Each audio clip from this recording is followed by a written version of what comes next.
అవునన్నా. అయితే మీరే చెప్తున్నారు సోమారపు సత్యనారాయణ ఇన్ని ఇబ్బందులు పెట్టిండు. పార్టీలకు రానీయలేదని చెప్పేసి. మీరు తెలంగాణ ఉద్యమంలో ఎంతో 200 పైగా కేసులు మీ పైన అయినాయి. పీడీ యాక్ట్ అయింది. సోమారపు సత్యనారాయణ వల్ల మీరు జిల్లా బహిష్కరణ కూడా గురి కావాల్సినటువంటి ఒక పరిస్థితి అయితే ఉంది. అటువంటి వ్యక్తికి టీఆర్ఎస్ పార్టీ టికెట్ ఇచ్చింది. మరి అట్లాంటి పార్టీకి మళ్ళీ మీరు ఎమ్మెల్యే గెలిచిన తర్వాత ఎట్లా పోతారన్నా? ప్రతి సందర్భంలో కూడా చెప్తా ఉంటా కదా, నేను ఆ కేసీఆర్ గారు తనకు ఇచ్చినటువంటి సందర్భంలో ఎందుకు టికెట్ ఇవ్వాల్సి వస్తుందని చెప్పినాడు కాబట్టి ఇక్కడ నాయకునితోని మాకు ఇక్కడ క్షేత్రస్థాయిలో కింద సోమారపు సత్యనారాయణతో మాకు వైరుధ్యం ఉన్నది తప్ప కేసీఆర్ గారితో వైరుధ్యాన్ని నేను పెట్టుకోను. ఎందుకంటే బీఆర్ఎస్ పార్టీలో నేను రాజకీయ ఓనమాలు నేర్చుకున్నటువంటి వాడిని, ఉద్యమ ఓనమాలు నేర్చుకున్నటువంటి వాడిని.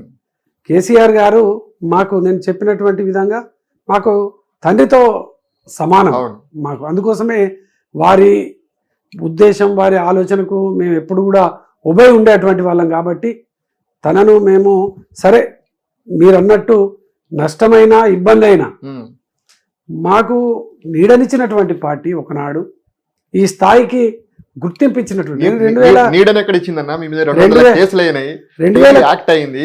మీకోసం పార్టీ ఉందా? మీ వెంట పార్టీ ఉందా? అప్పుడు 100% 2009లో నాకు టికెట్ ఇస్తేనే కదా నేను ఉద్యమ కార్యాచరణలో ఇంత అగ్రెసివ్ గా పనిచేస్తాను. నేను విన్నా అన్న, సంక్రాంతి పండుగ రోజు ఉద్యమం సమయంలో దీక్ష చేస్తున్నటువంటి సమయంలో సంక్రాంతి పండుగ వస్తే ఆ రోజు ఎవరు లేకుంటే మీరు మీ పిల్లలతోటి మీ భార్యతోటి మీరంతా వచ్చి సంక్రాంతి పండుగ జరుపుకోకుండా ఆ దీక్షలు కూర్చున్నారు.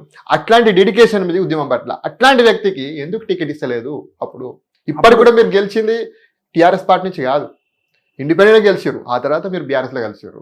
100% బీఆర్ఎస్ పార్టీ మీరు అన్నట్టు టికెట్ ఇవ్వకపోవచ్చు, కానీ 2009లో నేను ఒక కార్పొరేటర్, ఒక కౌన్సిలర్గా, ఫ్లోర్ లీడర్గా ఉన్నటువంటి ఒక సామాన్యమైనటువంటి యువజన నాయకునికి ఆనాడు ఎమ్మెల్యేగా టికెట్ ఇచ్చి నాకు ఒక గుర్తింపునిచ్చింది కదా.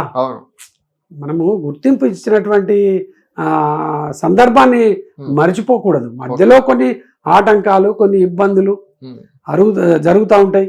కొన్ని సందర్భాలలో మనకు అవకాశాలు దొరకపోవడం, అటువంటి ఇబ్బందులు జరుగుతాయి. కానీ మొట్టమొదలు అసలు మన ఫస్ట్ ప్రస్థానం మనకు ఈ ఎమ్మెల్యే కావడానికి గుర్తింపు వచ్చేటువంటి విధంగా మహాకూటమి అభ్యర్థిగా టికెట్ ఇచ్చినారు కదా, దాన్ని ఎట్లా మర్చిపోతాం మనం? మర్చిపోం కదా. అందుకోసమే బీఆర్ఎస్ పార్టీ అయినా కేసీఆర్ గారు అయినా కూడా మాకు ఆ గౌరవాన్ని మేము ఎక్కడ కూడా తక్కువ చేయం. ఏమన్నారు అన్న ఇవన్నీ మీరు ఏం చెప్పినా మాకు ఎక్కట్లేదు. ఎమ్మెల్యే కాగానే మీరు గుర్తుకొచ్చారు కేటీఆర్కి కేసీఆర్కి, అప్పటిదాకా గుర్తు రాలేదంటే ఏం చెప్తారు? ఎప్పుడైనా గుర్తుంచుకుంటాం కానీ ఒక పార్టీ నాయకులు ఉండంగా, ఒక సిట్టింగ్ ఎమ్మెల్యే ఉండంగా వాళ్ళు మమ్మల్ని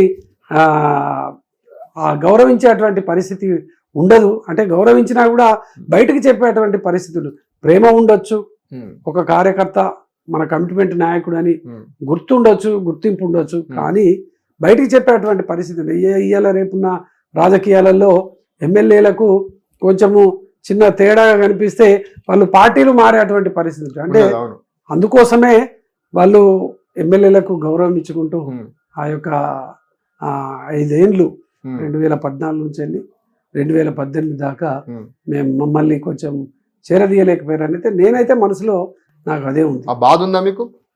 బాధ అంటే ఆ కష్టకాలంలో అసలు నేను పడ్డటువంటి కష్టం, నేను పడ్డటువంటి ఇబ్బంది అది నేను మాత్రమే ఎదుర్కోగలిగిన. కొంత మనసులో ఉంటది కదా బాధ, తప్పకుండా ఉంటది. దాన్ని మనము బయటికి చెప్పకుండా కూడా ఇంటర్నల్ గా ఫీల్ అవుతాం. మీరు ఎమ్మెల్యే గెలిచిన తర్వాత బీఆర్ఎస్ పార్టీలో కలవడం నాకు తెలిసి వదినమ్మ విజయమ్మ కూడా ఇష్టం లేదనుకుంటా, బాధపడ్డది అనుకుంటా నాకు తెలిసి. లేదు, తనకు కేసీఆర్ గారు అయినా కేటీ రామన్ అయినా బాగా అభిమానం. దాంట్లో తన ఎట్టి పరిస్థితిలో కూడా బాధపడదు. విజయమ్మ గారు మా వదినమ్మ 2018లో ఎన్నికల్లో ఆమె మరణించడం వల్ల, అకాల మరణం వల్ల అత్యంత బాధాకరం.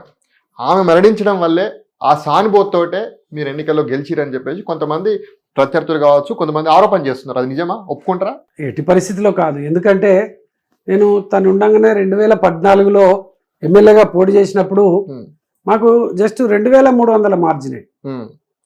నేను ఎట్టి పరిస్థితిలో అప్పుడు రెండోసారి పోటీ చేసినప్పుడే ప్రజలు నన్ను తెలిసింది. ఆ రోజు చిన్నగా నాకు బూత్ల కాడ అక్కడిక్కడ కొంచెము అవును. ఖర్చులకు లేక ఇబ్బంది పడ్డా కానీ లేకపోతే నేను 2014లోనే ఎమ్మెల్యే గెలిచేటువంటి వాడిని. అవునవును 2018 అది ఒక వీళ్ళు ఏమని అంటే అసలు మన ఒక ఉద్యమకారుణ్ణి ఒక సామాన్యుడు ఎమ్మెల్యే అయిండు, అరే వీడు గట్టిగా పోరాటం చేసాయిండు కష్టపడయిండు అని ఎవరు కూడా జీర్ణించుకోలేనటువంటి ఓకే. పరిస్థితి. అవును వాళ్ళు అది చెప్పకపోగా ఈ విధంగా మనల్ని పలసన చేసేటువంటి ఒక ప్రయత్నమే మీరు అన్నటువంటి ఆ రోజు విజయమ్మ చనిపోతేనే ఎమ్మెల్యే అయిందని ఉమ్. మమ్మల్ని పలసన చేసేటువంటి ఉద్దేశం తప్ప రెండోది కాదు.